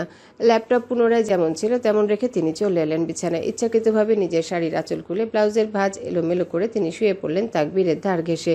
এখন শুধু এই বারান্দায় জেগে ওঠার অপেক্ষা। উঠে গেলে কিছুই মনে করতে না পারার কথা নয়, যদিও বা করে সামলানোর জন্য তিনি তো আছেনই। লোকটার মুখটা দেখতে দেখতে সাবিনার বার কয়েক ইচ্ছে হলো ফ্লোরের ভাঙা কাচের টুকরো তুলে এনে বুক বরাবর বসিয়ে দিতে। অথচ তিনি কিছুই করলেন না। এখনই নয়, ধৈর্য ধরতে হবে তাকে। অত্যন্ত ঘৃণায় তাকবীরের ঘুমন্ত লালায়িত জন্তুর মতন মুখটা দেখতে দেখতে তিনি আপন মনে বিড়বিড় করলেন, নারী আর নেশা, সামনে পুরুষ, আসলেই আহাম্মুখ হইয়া যায়। কেটে গিয়েছে বেশ কিছুদিন। রাত প্রায় 11:30। ক্যাফে থেকে মাত্রই বাসায় ফিরেছি আমি। এতটা ক্লান্তি লাগছিল আজ যে বলে বোঝানোর মতো নয়। বিয়ের সিজন শেষ, এখন কর্পোরেট সিজন শুরু। বিশাল বিশাল অর্ডার কভার করতে গিয়ে হিমশিম খেতে হচ্ছে। কাজের বাইরে কিছু চিন্তায় রাখাটাই দুষ্কর হয়ে উঠছে দিন দিন। তার উপর মীরার পরীক্ষা, সেমিস্টার ড্রপ দিয়েছে সে। আমি আগ বাড়িয়ে দায়িত্ব নিয়েছি, বাড়িয়ে দিয়েছি তার নিজের উপর। খাবার খাওয়ার মতো ইচ্ছাটুকুও আজ নেই। এসে কোনো মতে বাইরের কাপড় পাল্টে চেয়ারে ঝুলতে থাকা একটা টি শার্ট গায়ে জড়িয়ে বিছানায় লাফিয়ে পড়েছি আমি। টি শার্টটা আমার নাকি তাও খেয়াল করিনি। চেনা চেনা গন্ধ আসে, জায়দানের শরীরের সুঘ্রাণ। নিজের গায়ে সেটি জড়িয়ে অতি আরামে আমি পাড়ি দিলাম ঘুমের জগতে। ঠিক কতক্ষণ ঘুমিয়েছি জানি না। কানে অতি মৃদু কিছু শব্দ শোনা যাচ্ছে। ওঠার জন্য যথেষ্ট না হলেও চোখ পিটপিট করে তাকালাম আমি। কম্বল সরিয়ে সামনে ফাঁক করে দেখলাম বাইরের দিকে বেডরুমের ল্যাম্পশেডের অতি মৃদু হলদেটে আলো জ্বলছে। আবছা আলো আধারের মাঝে দেখলাম ড্রেসিং টেবিলের সামনে দাঁড়িয়ে আছে জায়দান। কোটের কাফলিং খুলছে সে। মাত্রই বাইরে থেকে ফিরেছে। আজ ইউনিভার্সিটি বোর্ডের একটা মিটিং ছিল, সভাপতি হয়ে তাকে পরিচালনা করতে হয়েছে বিধায় এতটা দেরি। না হলে বেশিরভাগ সময় আমার আগেই সে বাসায় চলে আসে, নতুবা একসঙ্গে বাসায় ফিরি আমরা। জায়দানকে দেখে কেন যেন আমার ঘুম ক্লান্তি দুটোই উড়ে গেল। এক দৃষ্টি পর্যবেক্ষণ করলাম সবকিছু লুকায়িত দৃষ্টিতে। স্বামী আমার ধীরে ধীরে নিজের কোট খুলে সুন্দরভাবে হ্যাঙ্গারে ঝুলিয়ে ক্লোজেটে রাখলো। ভীষণ গোছালো সে। ঘরের একটাও জিনিস কখনো এদিক সেদিক থাকে না। আমি সবকিছু এলোমেলো করি এবং সে সব গুছিয়ে রাখে। এটাই আমাদের কাজ। হাত ঘড়ি এবং টাই খুলে যাওয়ার পর গায়ের খয়েরি শার্টের বোতাম ধীরে ধীরে খুলতে শুরু করলো জায়দান। এই মুহূর্তটা এসে কেন যেন ওর বুকের ভেতর ধুকপুক করতে লাগলো। কম্বলের আড়াল থেকে চোখ বের করে অতি উৎসাহ নিয়ে আমি দেখতে লাগলাম তাকে। কিছু সেকেন্ডের মধ্যে শার্টটা খুলে যেতেই বস্ত্রটি তার কাঁধ বেয়ে নেমে এলো। উন্মুক্ত হলো প্রশস্ত পিঠ, মসৃণ ত্বকে অতি পাতলা রোমের আস্তরণ, মাংসপেশির খাঁজে খাঁজে শক্তিশালী ভাঁজ, কোমরের দিকটা ছড়ানো বেশ কয়েকটা কালো চুকচুকে তেল। শক্ত একটা ঢোক নেমে গেল আমার কণ্ঠ বেয়ে পাকস্থলীতে। জায়দানকে উদাম গায়ে বেশ কয়েকবার দেখেছি আমি, তবে কখনো এমন খুঁটিয়ে খুঁটিয়ে পর্যবেক্ষণ করিনি। আজ কেন করছি জানি না, সম্মোহিত হয়ে গিয়েছি বুঝি। শার্ট খুলে লন্ড্রি বাস্কেটে রেখে জায়দান ঘুরলো। এবার দৃশ্যমান হলো তার সমস্ত বুক, প্রশস্ত বুকটা মাংসল। সবসময় ঢিলে ঢালা পোশাক পরায় বোঝাই যায় না, সিনেমার হিরোদের মতো কোনো অকল্পনীয় সিক্স প্যাক নেই, একেবারে চাপা খাঁজ কাটা মেদহীন উদর। বুকের মাঝখানে বেয়ে নেমেছে অত্যন্ত সরু ক্ষীণ এক রোমশ রেখা। উদর বেয়ে নেমে তা আড়াল হয়ে গিয়েছে কোমরের আরো নিচে, যা প্যান্টের কারণে দেখা যাচ্ছে না। এবার আমার মুখটা টুকটুকে লাল হয়ে উঠলো, কম্বলের ভেতর ভীষণ গরম লাগছে, ঘেমে যাচ্ছে, অথচ সরাতে পারছি না, সরালেই ধরা পড়ে যাবো যে আমি। জায়দানের কোনো দিকে বিশেষ মনোযোগ নেই। বাদামি চোখ জোড়া চার কোনো নতুন চশমার আড়ালে জলজল করছে তার। নিজের প্যান্টের দিকে হাত বাড়ালো সে, লম্বাটে আঙুলগুলো বেল্টের বাকল খুলতে লাগলো। ধাতব শব্দটা কানে যেতেই আর সহ্য করতে পারলাম না, কিছু বুঝে ওঠার আগেই তড়াক করে উঠে বসলাম বিছানায়। হঠাৎ এভাবে জ্যান্ত মরা কেউ উঠে বসতে দেখে মাঝপথে থেমে গেল জায়দান। সে কোনো প্রশ্ন করার আগেই আমি বলে বসলাম, এ বাসায় 3টা বাথরুম আর একটা গেস্ট বাথরুম আছে, ইন কেস ইউ ফরগট। ফ্যাল ফ্যাল করে চেয়ে রইলো জায়দান, পাল্টা প্রশ্ন করলো, তুমি ঘুমাওনি? ঘুমাতে আর দিলে কোথায়? জায়দানকে খানিকটা বিহ্বল দেখালো। আমি ঝাঁজ দিয়ে বললাম, আমার সামনে একদম খালি গায়ে ঘুরঘুর করবে না তো, একদম অশুভ লোক। আমার কথায় ভ্রু তুলে নিজের দিকে চেয়ে পর্যবেক্ষণ করে আবারও ফিরে দেখলো জায়দান। তুমি আমাকে এভাবে আগে অনেকবার দেখেছ, আজ এত রিয়েক্ট করছো কেন? আগে তোমাকে পছন্দ করতাম না, কিন্তু এখন তো করি। তো চোয়াল ঝুলে পড়লো আমার, ভ্রু কুঁচকে খেকিয়ে উঠলাম। 32 বছরের পাঠা কোথাকার, ফিডার খাও, বুঝো না কিছু। জায়দান প্রশস্ত বুকে শক্তিশালী দুবাহু বেঁধে চশমার উপাস থেকে আমায় দেখলো। তার ঠোঁটে সামান্য একটুখানি হাসির রেখা ফুটলো। বুঝিয়ে বললেই হয়। আমি নিজের ঘরে খালি গায়ে ঘুরলে তোমার কি সমস্যা? অনেক সমস্যা, আমার ফিলিংস এসে যায়। প্রথমটায় খানিকক্ষণ আমার দিকে এক দৃষ্টি তাকিয়ে রইলো জায়দান, পর মুহূর্তে ঠোঁটে ঠোঁট চেপে হাসি আটকে মাথা কাত করে উচ্চারণ করলো, কেমন ফিলিংস?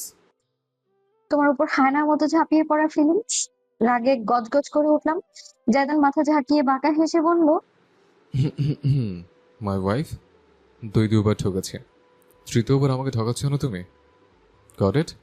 ততক্ষণে আমি নিজেও জানি না আমার মুখটা কতখানি লালচে হয়ে গিয়েছে, কান দিয়ে রীতিমতো ধোঁয়া বেরোচ্ছে। লাফিয়ে নেমে পড়লাম আমি বিছানা থেকে, সরাসরি এগোলাম জায়দানের দিকে। বান্দা সরলো না, বরং বিরাট আগ্রহ নিয়ে আমার প্রতিটা পদক্ষেপ দেখলো। তার সামনে গিয়ে দাঁড়ালাম আমি, ভ্রু তুলে কর্কশ গলায় বললাম, don't complain that I did not warn you, okay? Warn about ওয়া? জায়দানের কোমরে 2 হাত রেখে সজোরে টানে তাকে নিচে ঝুঁকিয়ে এনে ঠোঁটে ঠোঁট বসিয়ে দিলাম আমি। স্থির হয়ে থাকলো সে কয়েক সেকেন্ড শুধু, পরপরই আমার চারপাশে আষ্টে পৃষ্ঠে বেঁধে ফেললো নিজের বাহু জোরে, বুকের ভেতর চেপে ফেললো একেবারে। ঠোঁটের স্বাদ আস্বাদন করতে করতে মাঝপথে থেমে চশমাটা খুলে নিল সে। ভারী নিঃশ্বাস ফেলতে ফেলতে আমার ঘাড়ে হাত রেখে মুখটা তুলে অধর ছুঁয়ে ফিসফিস করে বলল, আর তুমি যেমন টি শার্ট পরে ঘুরঘুর করো, আমি কি একবার বলেছি তোমাকে জাস্ট? আমাকে জাস্ট? আমার মুখটা নিজের প্রশস্ত তালুতে চেপে জায়দান গুঙিয়ে উঠলো, খেয়ে ফেলতে ইচ্ছে হয়? তোমার চোখ দুটো ভীষণ সুন্দর জায়দান। তপ্ত মুহূর্ত মাঝে আমার এমন মোহনীয় মন্তব্য প্রফেসর স্বামীকে সামান্য বিস্মিত করলো। মাথা কাত করে আমার ঘাড় ধরে অতীব কাছে টেনে নয়ন মাঝে দৃষ্টিপাত করলো। এতটা কাছ থেকে সুগভীর ওই নয়ন জোড়া দেখে আমার বুকে বুঝি সুনামির ঢেউ উঠলো। আনমনেই তার চোখের পাতা ছুঁয়ে দিয়ে বললাম, আগে আমার বাদামি রং ভালো লাগতো না, অথচ এখন এই বাদামি রংটাই আমার ভীষণ প্রিয়। বাদামি সমুদ্র জোড়া আমার মাঝে নিজেদের বিলীন করলো বুঝি, ভাসিয়ে ফেললো আবেগে। জায়দান ঝুঁকে এসে আমার কপালে নিজের কপাল ঘষে নরম গলায় বলল, আমার পরিবারের সবাই এমনই। সম্মতি জানালাম আমি। দেখেছি আব্বু আয়দান দুজনের মুখেই, দুজনের চোখও বাদামি। কিন্তু তোমার সঙ্গে তাদের তুলনা হয় না। তোমার চোখ অন্যরকম সুন্দর জায়দান, একেবারে আমার মনের মতো। সূক্ষ্ম হাসির রেখা ছুঁয়ে গেল জায়দানের ঠোঁটে। সেই ঠোঁটে এখন আমার নিজের ঠোঁট লাগানো ভেসলিনের প্রলেপ লেগে আছে। আমরা সবাই এমন, বাদামি চোখ এবং উচ্চতায় লম্বা। এটা আরভিন পরিবারের বৈশিষ্ট্য। আরেকটা বৈশিষ্ট্য আছে জানো, আমাদের মাঝে আগে ছেলে সন্তান হয়। আমার দাদার 3 জন ছেলে, বাবার হয়েছে আমরা 2 জন ছেলে। জায়দানকে একটা মুহূর্তের জন্য হলেও নিজের পরিবারকে নিয়ে স্বাভাবিকভাবে কথা বলতে শুনে আমার ভীষণ ভালো লাগলো। তার নাকে নাক ঘষে আদুরে গলায় বলে বসলাম, তবে আমাদেরও ছেলে হবে, একদম তোমার মতো, বাদামি চোখ আর ভীষণ লম্বা, তাই না? টেরও পেলাম না স্বামীর গায়ে কথাটা কেমন বিস্ফোরার মতো বিঁধলো। হতবাক হয়ে গেলাম যখন সে একেবারে অতর্কিতে আমার কাছ থেকে দূরে সরে দাঁড়ালো। হাত দুটো আমার তখনও তোলা, তাকে আলিঙ্গনে বেঁধে রাখার উদ্দেশ্যে। অথচ জায়দান সীমানার বাইরে। তার কোমল মুখে অদ্ভুতরে এক ছায়া নেমে এসেছে, শক্ত হয়ে গিয়েছে চোয়াল। আর ওই উজ্জ্বল বাদামি চোখ জোড়া শীতলতা। একটা ঢোক গিললাম আমি। জায়দান, হোয়াটস রং লাভ? আমার প্রশ্নের উত্তর এড়িয়ে গিয়ে জায়দান নিজের চুলে আঙুল চালিয়ে হঠাৎ বলে উঠলো, অনেক রাত হয়েছে, তুমি ঘুমিয়ে পড়ো সাবিন, আমি ফ্রেশ হয়ে আসছি। এটুকু বলে সে মুখ ঘুরিয়ে ক্লোজেট থেকে পোশাক বের করে লম্বা পা ফেলে হনহন করে হেঁটে বাথরুমের ভেতর আড়াল হয়ে গেল। সশব্দে আটকে গেল দরজা। আমি আহাম্মকের মতো দাঁড়িয়ে রইলাম ঘরের মাঝে। মাত্র কিছুক্ষণ আগে সমস্ত স্থান জুড়ে যে তপ্ত ভালোবাসা খেলা করছিল, এখন সেখানে ভয়ানক শীতলতা। জায়দান ঘুমিয়ে যেতে বলেও আমার ঘুম এবং ক্লান্তি দুটোই উবে গিয়েছে, ক্ষুধাও লেগেছে বেশ। পায়ে পায়ে হেঁটে গেলাম কিচেনে। যেহেতু আজ আমরা দুজনেই সকাল থেকে বাইরে ছিলাম, কারোরই বাসায় খাওয়া হয়নি বিধায় রান্নাও হয়নি। সহজ ব্যবস্থায় করা যায় যে একটা জিনিস, সেটাই করলাম আমি। পানি সিদ্ধ বসিয়ে দুটো ইনস্ট্যান্ট নুডলস এর প্যাকেট ছেড়ে দিলাম, তাতে বেল পেপার আর গাজর কেটে পানিতে মশলা মেশালাম। দুটো ডিম অমলেট করে ফেললাম প্যানে। যখন দুটো বাটিতে গরম গরম পরিবেশন করছি, তখন পায়ে পায়ে কিচেনের সামনে এসে দাঁড়ালো জায়দান। গোসল সেরে এসেছে, সেটা তার শরীর থেকে ভেসে আসা শ্যাম্পুর মৃদু সুবাসেই টের পাচ্ছি আমি। একটা টি শার্ট আর ট্রাউজার পরে আছে এখন সে। বোধহয় আমি কিছুক্ষণ আগে খালি গা নিয়ে খোঁটা দেয়ায় গায়ে লেগেছে। মনে মনে মুচকি হাসলাম। ভালোই হয়েছে, সে যত ঢেকে ঢুকে চলবে আমার হৃৎপিণ্ড ততই ভালো থাকবে। কিচেনের ভেতর ঢুকে জায়দান জিজ্ঞেস করলো, কি করছো? গুয়ের ট্যাঙ্কি পরিষ্কার করছি। তুমি যোগ দিতে? আমার জবাব শুনে নাক কুঁচকে ফেললো জায়দান। খাবারের সামনে এসব কোন ধরনের কথাবার্তা?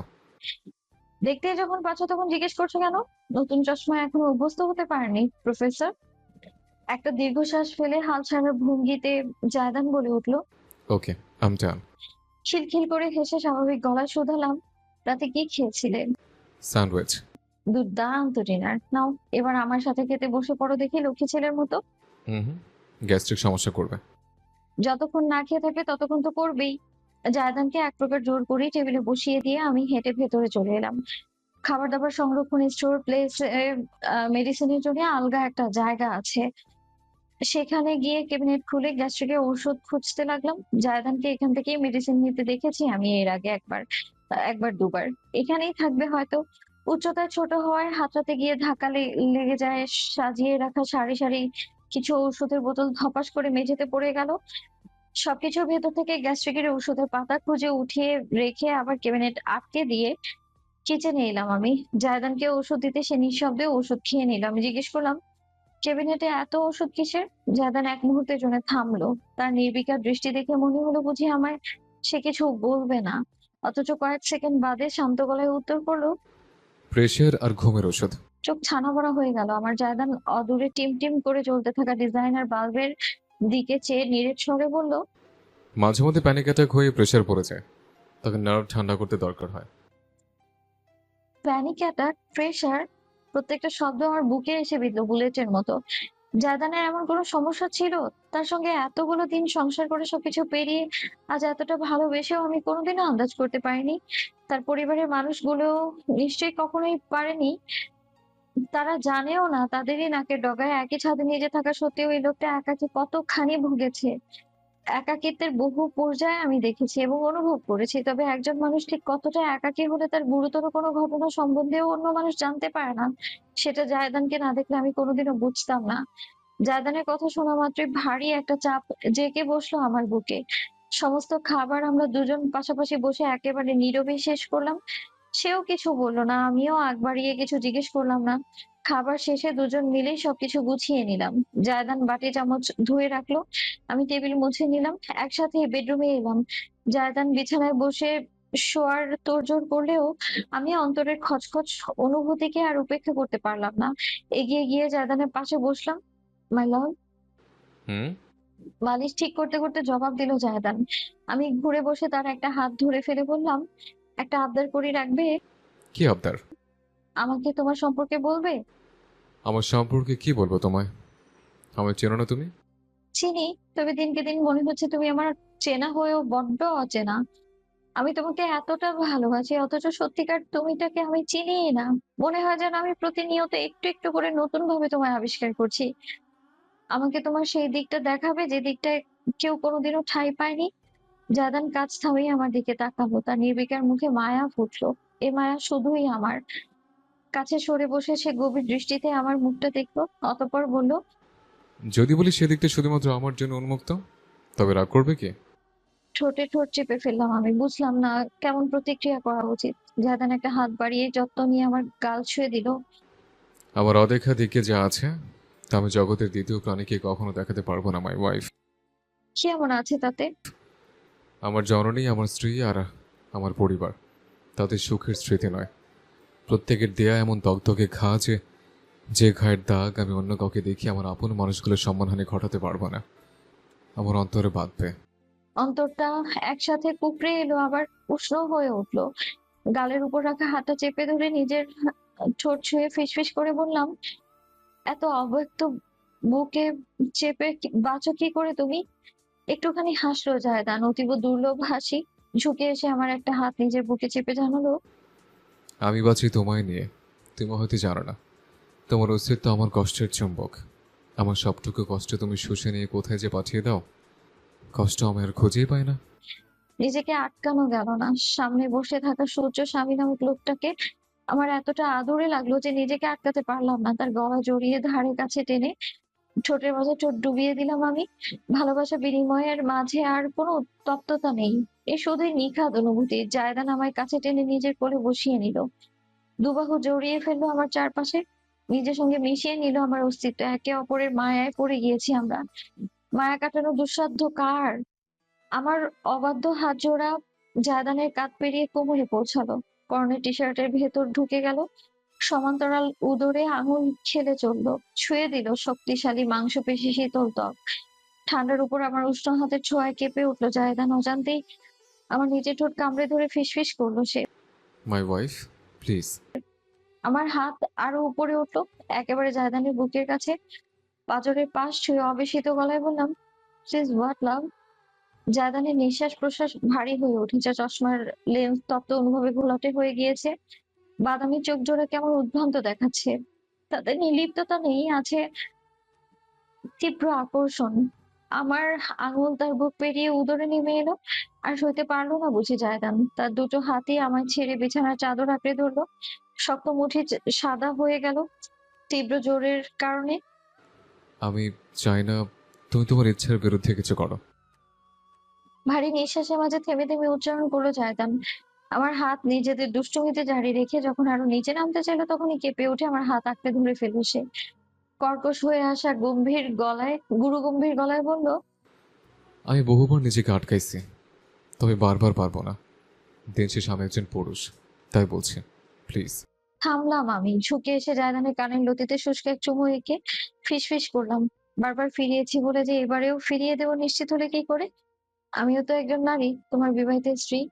জায়দান প্রথমটা একদম নিশ্চুপ রইলো, এক চুলও নড়লো না অব্দি, এমনকি নিঃশ্বাস অব্দি আটকে ফেললো। বুঝতে পারলাম না আমার কথার উপর এমন প্রভাব কেন ফেলছে সে। প্রভাবটা যে বেশ গুরুতর তা টের পেলাম তখন, যখন সে আচমকা আমাকে ধাক্কা দিয়ে বিছানায় ফেলে দিল। বিস্ময়কর শব্দ তুলে তাকালাম সামনে। আমার মাথার চুলগুলো ছড়িয়ে পড়লো বালিশের উপর। অত্যন্ত ক্ষিপ্রতায় নিজের টি শার্ট মাথার উপর দিয়ে টেনে খুলে কোথায় যেন ছুড়ে ফেলো জায়দান। তার মুখটা লালচে হয়ে উঠেছে, এক মুহূর্তে মাঝে বদলে গিয়েছে শান্ত সমুদ্র, উত্তাল হয়ে উঠেছে জোয়ারের ঢেউয়ে। ঠিক যেন সেদিন গাড়ির ভেতরে জায়দানকে দেখছি আমি। বুকের ভেতর দূর দূর অনুভব হতে লাগলো। ঝুঁকে এলো জায়দান, নিজের চশমা খুলে নেয়ার প্রশ্বাস না করে আমার ঠোঁটে ঠোঁট ছুঁয়ে দিল। এই চুম্বনে আর কোনো মায়া নেই, কোনো আদর নেই, আছে তীব্র আকাঙ্ক্ষা। আমার মুখটা এক হাতে চেপে ধরলো সে, অন্য হাত আমার কোমরে। ছটফট করলেও নিজেকে ছাড়াতে ব্যর্থ হলাম, কিংবা হয়তো আমি ব্যর্থ হতেই চাই। আমার ঠোঁট নিজের স্বাদে ভরপুর রাঙিয়ে চিবুক পেরিয়ে গলায় পৌঁছালো জায়দান। ত্বকে মুখে কামড় বসিয়ে দিতেই আমার সমস্ত শরীর ঝনঝন করে কেঁপে উঠলো। চোখে আধার দেখলাম। আহ! আমার ব্যথাত চিৎকারের বিপরীতে জায়দান হেসিয়ে উঠল। Last chance wife. কথা বলার অবস্থায় আমি আর নেই। সমস্ত জগৎ বনবন করে ঘুরছে চোখের সামনে। শরীরে খেলে যাচ্ছে একের পর এক ভূমিকম্প। ঘামের ফোঁটা জেগে উঠতে শুরু করেছে উত্তপ্ত লাভার মতন ত্বক জুড়ে। অতি আবেশে জমা অশ্রু টলটলে নয়নে আমি জায়দানের দিকে তাকালাম। ওই নির্লিপ্ত মুখ, বাদামি চাহনি এবং চোখের আড়ালে আড়ালে কখনো না কখনো অতীব ভালোবাসার অভিব্যক্তিকে আর উপেক্ষা করতে পারলাম না। মুখটা আঁচলায় তুলে নিয়ে কাঁপা কাঁপা ফিসফিস গলায় বললাম, আমি শুধু তোমার জায়দান। আমাকে তুমি তোমার মতো করে বরণ করে নাও। জায়দানের চোখ জোড়া জ্বলজ্বল করে উঠলো। বুঝি নাকি আমার ভ্রম কে জানে। আমার বুকে মাথা গুঁজে সে ঘুমিয়ে উঠলো। তুমি আমায় একবার নয়, দফায় দফায় খুন করো। অতঃপর যা হলো তা বর্ণনা এবং অনুভবের সামর্থ্য পেলাম না নিজের মাঝে। অপার্থিব এক সুখ টের পেলাম যেন। জায়দান থেমে থাকলো না। তার হাতের স্পর্শে বিচরণ ছুঁয়ে গেল আমার সমস্ত অস্তিত্বকে। সমস্ত গভীর ভালোবাসায় মোড়ানো স্থান জুড়ে আমার উদরে গিয়ে থামলো সে। শরীরে লেপ্টে থাকা নিজের টি শার্টটা টেনে উপরে তুলে উন্মুক্ত করলো ত্বক। বালিশ খামচে ধরলাম আমি তীব্র তাড়নায়। জায়দানের শ্বাসের তপ্ত বায়ু ছুঁয়ে গেল আমার ত্বক। তোমার পেটের এই কুচকুচে কালো তিলটা আমার কত রাতের ঘুম হারাম করেছে, তাকে তুমি জানো? জায়দানের ঠোঁট ছুঁয়ে গেল আমার উদর, গভীরভাবে স্পর্শ করলো তিলটাকে। অজান্তেই এক হাত বালিশে রেখে অন্য হাতে খামচে ধরলাম তার মাথার চুল। জায়দান বুলিয়ে গেল নিজের আদর। কাঁপলাম আমি, আঁকড়ে ধরলাম তাকে। গভীর রাত পেরিয়ে যখন ভোর রাত হলো, তখন আমার বন্ধ দুই চোখের পাতা বেয়ে অপার্থিব সুখের অশ্রু গড়িয়ে পড়লো। নিজের ঠোঁট বুলিয়ে সে সবটুকু শুষে নিল আমার স্বামী। তার পিঠ জুড়ে খচিত হলো আমার নখের আঁচড়ে তৈরি মহৎ চিত্রকর্ম। আর কোনো বাধা নেই। অত্যন্ত আবেগ নিয়ে আবছায়া আধারে স্বামীর মুখটা দেখলাম। ভীষণ সুখে তাকে কেমন লাগে সেই স্মৃতিটুকু নিজের অন্তরে গেঁথে নিলাম আমি। প্রভাতের সূর্যালোক যখন জানালা চুঁয়ে রুমের ভেতরে এসে পড়েছে, তখন আমি আধ জাগরণ এবং আধ ঘুমে আচ্ছন্ন। আমার পরিশ্রান্ত শক্তিহীন শরীরটা লেপ্টে আছে পুরুষালী বুকের মাঝে। চোখ বুজে আসছে ভীষণ ক্লান্তিতে। মৃদু গুঞ্জনের মতো শব্দ শুনলাম। জায়দান নাইট স্ট্যান্ডের ড্রয়ার খুলে কিছু একটা বের করে নিয়েছে। একটা আংটি, চকচকে ছোট্ট একটা প্রজ্বলিত নক্ষত্র বসানো বুঝি আংটির উপর। হীরা নাকি অন্য কিছু বুঝলাম না। সেই বিবেচনার শক্তি নেই আমার শরীরে। জায়দান আমার বাম হাতের অনামিকা আংটিটা পরিয়ে দিয়ে গাঢ় এক চুমু দিল। তারপর হাতটা নিজের খোলা বুকে ঠেকিয়ে আমায় আরো কাছে টেনে উভয়কে কম্বলের নিচে ঢেকে ফেললো। চোখ জোড়া বুজে এসেছে আমার, তলিয়ে যাচ্ছি ঘুমের মাঝে। পুরোপুরি চেতনা লোপ পাওয়ার আগে কানে সুগভীর কণ্ঠটির স্নেহময় উক্তি শুনলাম। তুমি এমন এক সুমিষ্ট বিষ, যে বিষ আমি স্বেচ্ছায় বারংবার পান করতে চাই। তুই এখন আর ক্লাবে আসিস না কেন মামুর বেটা? ফোনের ওপাশ থেকে বন্ধুর কথা শুনে কপাল ঘষতে ঘষতে আয়দান উত্তর করলো, তেমন কিছু না, জাস্ট ভালো লাগে না। তোর মেয়ে মানুষ ভালো লাগে না, মদ ভালো লাগে না, কবে থেকে রে? আয়দান উত্তর করার আগে থেকেই বন্ধু তার আবারও বলল, আচ্ছা যা বাদ দিলাম, আজকে রাতে আমার ফ্ল্যাটে পার্টি আছে, খাস সামাল।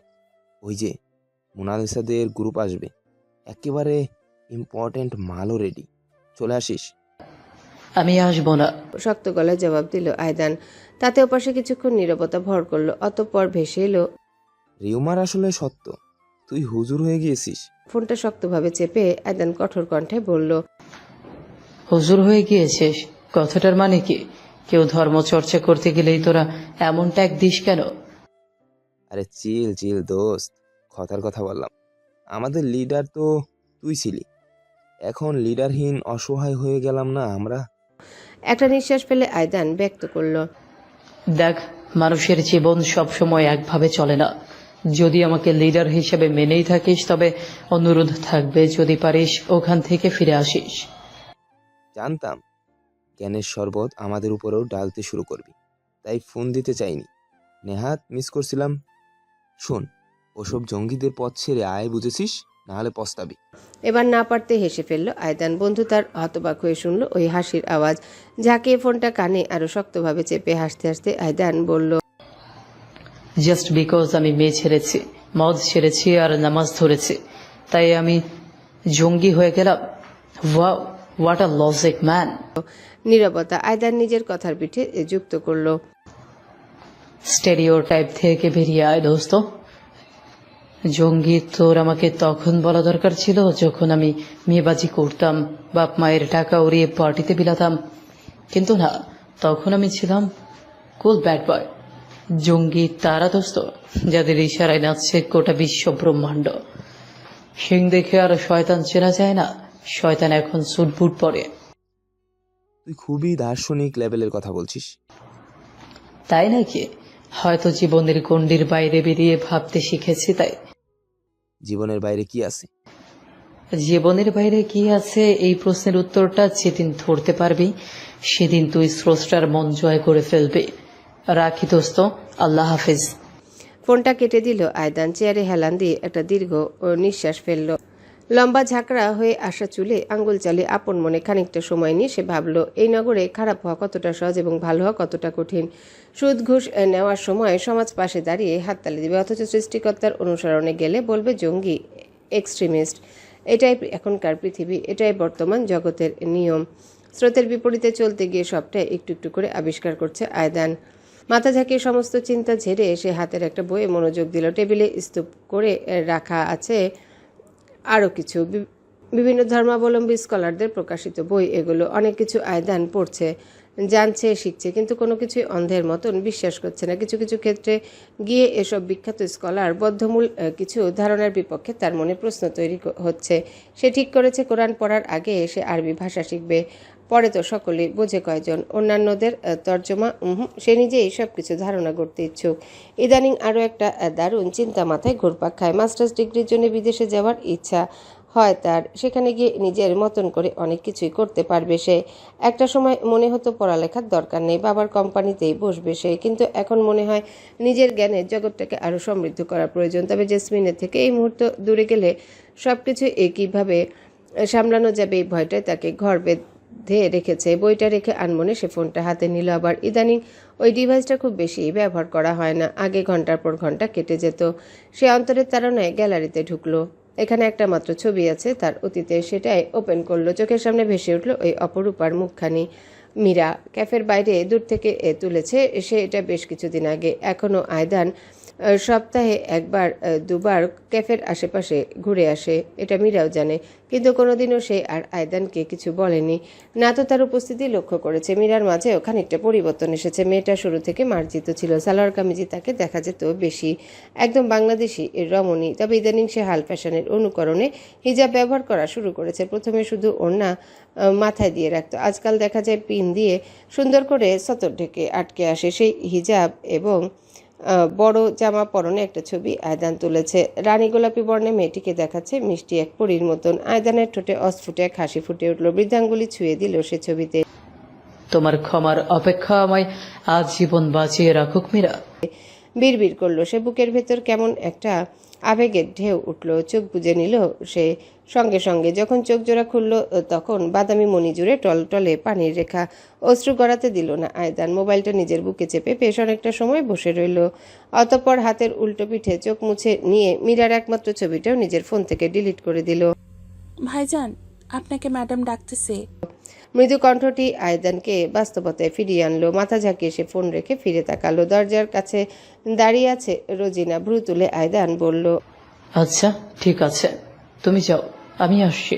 মাথা নেড়ে রোজিনা চলে যেতে যেতে ভাবলো, আগে তুই তুকারি করা ছেলেটা তাকে ইদানিং তুমি করে ডাকা শুরু করেছে। কথা ঝাঁজও বেশ কমে গিয়েছে। রোজিনার সঙ্গে দরকারে যেটুকু কথা বলে তাতে ভদ্রতা থাকে। জায়দান হলে ঠিক ছিল, কিন্তু এই বাড়ির দস্যু ছোট ছেলেটা একদিন এমন হতে পারে সেটা রোজিনা কোনোদিনও কল্পনাও করতে পারেনি। রোজিনা চলে যেতে আয়দান নিজের ঘর থেকে বেরিয়ে নিচে নেমে এলো। গোটা বাড়ি নিস্তব্ধ, ফাঁকা ফাঁকা, প্রাণহীন। এই বাড়িতে দম বন্ধ লাগে তার। শুধুমাত্র নিজের পিতামাতার মুখ চেয়ে এসে পড়ে আছে, নাহলে হয়তো বাড়ি ছেড়ে বহু দূরে কোথাও গিয়ে ঘাঁটি গাড়ত। যাযাবরে জীবনটা তাকে বেশ টানে। জেসমিনের কক্ষটা অন্ধকার, দিনের বেলাও ভারী পর্দা নামানো থাকে। জেসমিন কাউকে পর্দা সরাতে দেন না। আধারে জীব যেন ওই দিন জায়দানের বাসা থেকে ফিরে আসার পর থেকে জেসমিন নিজেকে ঘরবন্দি করে ফেলেছেন। কোথাও যান না, কিছু করেন না। আগের মতো আয়দান কি করছে, খেয়েছে নাকি ঘুমিয়েছে, এসব দিকেও তার খেয়াল নেই কোনো। আয়দান নিজের জাফর, রোজিনা, এমনকি রোজিনার বৃদ্ধা মা যে শুরু থেকে জেসমিনের পাশে ছিল, এখন বয়সের কারণে আর কাজ করেন না। তিনি অবধি বেশ কয়েকবার এসে জেসমিনকে সান্ত্বনা দিয়ে গেছেন, অথচ লাভ হয়নি। তিনি ঘর থেকে বের হন না, কেউ গেলেও পছন্দ করে না। আয়দান জবরদস্তি করে ঢুকে কয়েক বেলা খাবার খাওয়ায়। আজও ঢুকলো সে। অন্ধকারে চোখ সয়ে আসতে দেখলো একদম টান টান গোছানো বিছানার একপাশে পা ঝুলিয়ে বসে আছেন জেসমিন। তাকে দেখতে অন্যরকম লাগছে। শরীরে আঁচল লম্বা হয়ে ছড়িয়ে রয়েছে বিছানায়, কোকড়ানো লম্বা চুল কোমর ছাড়িয়ে নেমে গেছে কাঁধের চারিপাশে। নীরবে তিনি চেয়ে আছেন আয়নায় প্রতিফলিত হওয়া নিজের অবয়বের দিকে। জেসমিনের চেহারা এখনও বেশ সুন্দর, বয়সের ভাবটা বোঝা গেলেও কেমন স্নিগ্ধ একটা মা মা প্রভাব আছে। যুবতীকালে আগুন সুন্দরী না হলেও নেহাত কম কিছুই ছিলেন না তিনি। অ্যালবামের ছবিতে তাই দেখছে আয়দান। নিজের মায়ের দিকে এগুলো সে পায়ে পায়ে। হ্যালো বন্ধুরা, পরবর্তী পার্ট খুব তাড়াতাড়ি আসবে, তো সবাই অপেক্ষায় থাকো। আর চ্যানেলটি যারা এখনো সাবস্ক্রাইব করোনি তারা পরবর্তী পার্ট দেখার জন্য চ্যানেলটি সাবস্ক্রাইব করে রেখো। ধন্যবাদ সবাইকে, আমাদের সাথেই থেকো।